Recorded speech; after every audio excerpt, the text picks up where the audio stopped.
जो आपका घर का प्लाट है या फ्लैट है, उसको सबसे पहले सारी बालकनी छोड़ दो। सिर्फ अगर नॉर्थ ईस्ट में कोई बालकनी है तो वो मेजर करनी है बस, बाकी सारी बालकनी छोड़ दो।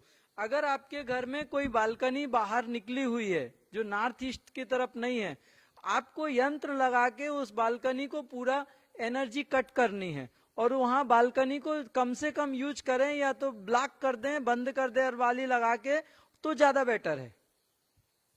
बालकनी, क्योंकि वास्तु पुरुष के शरीर में, एक व्यक्ति के शरीर में अगर इधर से कुछ हिस्सा निकल आए शरीर का या इधर से कुछ हिस्सा निकल आए शरीर का, वो स्वस्थ आदमी नहीं कहलाता, वो बीमार कहलाता है। ऐसे ही वास्तु में कहीं भी बालकनी अलाउ नहीं है, सिर्फ सर की तरफ बालकनी, क्योंकि सर बाहर निकला है शरीर से, तो यहाँ की बालकनी ओके है। बाकी की बालकनी आपको यंत्र लगा के वो वास्तु से वो कट करना पड़ेगा वो हिस्सा। एक बात अच्छी तरीके से समझे। दूसरी चीज, घर की लंबाई को अच्छी तरह मेजर करें, एकदम एक्यूरेट मेजर करें, जितना आपसे पॉसिबल हो सके। बीच में दीवारें आएंगी तो दीवालों का साइज देख के, कितने इंच की दीवार है वो सब देख के, और उसका सेंटर पॉइंट निकाले। मान लीजिए आपका घर 25 फीट लंबा है, तो 12.5 फीट एक्यूरेट सेंटर पॉइंट निकालें। वहां पे स्केच पेन है या मार्कर है, परमानेंट मार्कर से वहां निशान लगाएं। अब जो घर की चौड़ाई है, उस चौड़ाई को एक्यूरेट निकालें,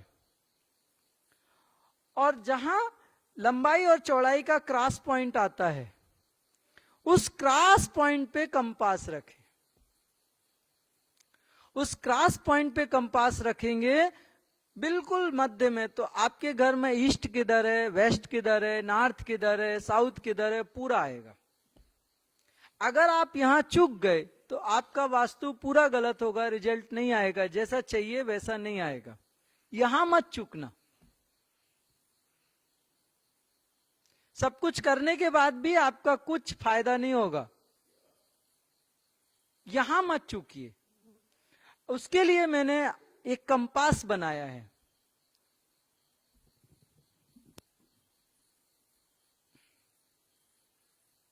ये ट्रांसपेरेंट है और इसमें मैंने जो भी वास्तु के बहुत सारे देवता होते हैं, लेकिन जो मुख्य हैं, जितना अपन वास्तु कर सकते हैं, उन देवताओं को मैंने दिखाया है कि वो देवता कहां पे बैठे हैं। जैसे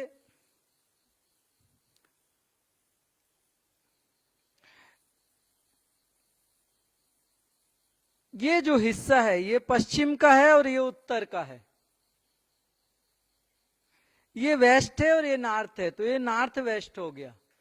अब यहां पे वरुण है, पश्चिम के बिल्कुल अपोजिट साइड में वरुण है। वरुण क्या देता है? भोग देता है। आपके जीवन में सुख ऐश्वर्य भर देगा, गाड़ियां देगा, आपको धन संपदा देगा, सुंदर पत्नी देगा, अच्छे अच्छे सोफे देगा, जो भी भोग ऐश्वर्य की चीजें वो देगा। तो वरुण आपको चाहिए कि नहीं चाहिए? चाहिए।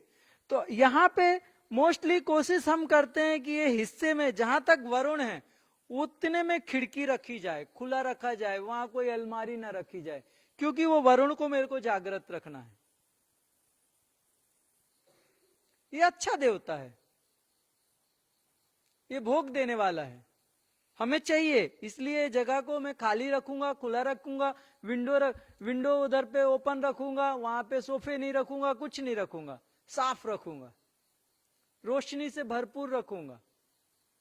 उसके बाजू में है असुर है, वरुण के बाजू में जो देवता बैठा है वो असुर बैठा है, और उसके नीचे में लिखा है राजभय। अगर ये असुर जागृत हो गया वरुण के बाजू में, तो ये तुम्हारे को राजभय देगा। कहीं टैक्सेशन में इनकम टैक्स का लफड़ा आएगा, कहीं पुलिस का लफड़ा आएगा, कहीं कोई तंग करेगा, मतलब जो प्रशासन की तरफ से जो सरदर्दी है वो आती रहेंगी और तुम उसमें परेशान रहोगे। तो ये असुर चाहिए क्या तुम्हें? तो घर के जितने हिस्से में ये असुर रहता है, हम अलमारी लगा देंगे यहाँ पे, हम इसको पूरा ब्लॉक कर देंगे, कवर्ड लगा देंगे, फर्नीचर बन देंगे, और इधर पे इसको कुछ भी मैं ब्लॉक कर दूंगा, उस असुर को मैं जागने नहीं दूंगा। बेटा ये पश्चिम है और ये नॉर्थ है, ये पश्चिम से मैं नॉर्थ वेस्ट की तरफ चल रहा हूं। एक्चुअली ये जो है, ये आप पास से भी देख सकते हो, अभी ये करने के बाद आप पास से भी देख सकते हो, इसकी फोटो भी निकाल सकते हो।